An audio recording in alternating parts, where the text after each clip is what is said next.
I support the new bridge. I support the new bridge. However, I would like for the bill that we're being asked to vote on to be in a condition that I can support, and today it is not.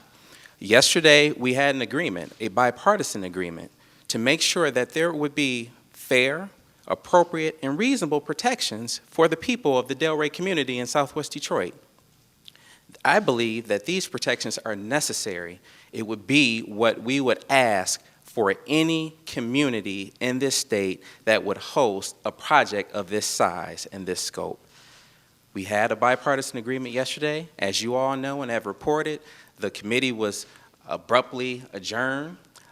I'm here today to say that I believe we need to build this new bridge. However, we must take care of the Delray community. The two things that the Democrats really wanted to ensure is, one, it doesn't come at a cost to taxpayers, and two, the residents of the community are protected. Those were the two things that we were insisting on and that were agreed to yesterday with Republican leadership. Our state needs jobs. We need to build this infrastructure for the big three and for all the commuters and all the products that come in and through the state of Michigan. It's the right thing to do for a lot of reasons, but not if we can't also take care of the host community. So to my colleague, Randy Richardville, who appears to be going back on his word, it appears as though this is becoming a pattern of behavior. If this hadn't happened before, I'd be worried he'd hit his head between noon yesterday and noon today. But it is. Sadly, this is becoming his modus operandi, or as I recently coined the phrase, modus operandi. Having a deal and not being able to deliver it, and then being surprised by the results.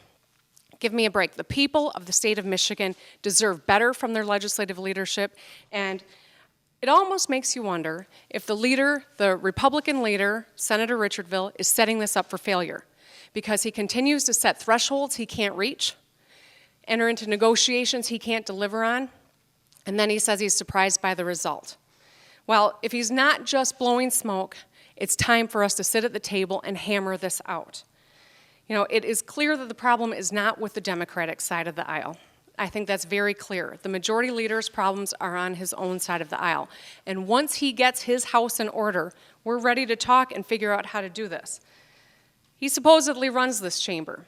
He reminds us every day he outnumbers us over 2-1.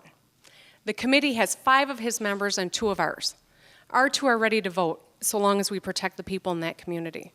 That's our bottom line. And if this bridge was being built in any one of their 26 districts, you can bet that the terms that we've negotiated pale in comparison to what they would insist on. It's the right thing to do for the people of Michigan. And so if he's going to break his word, then he's going to have to pass it on his own votes.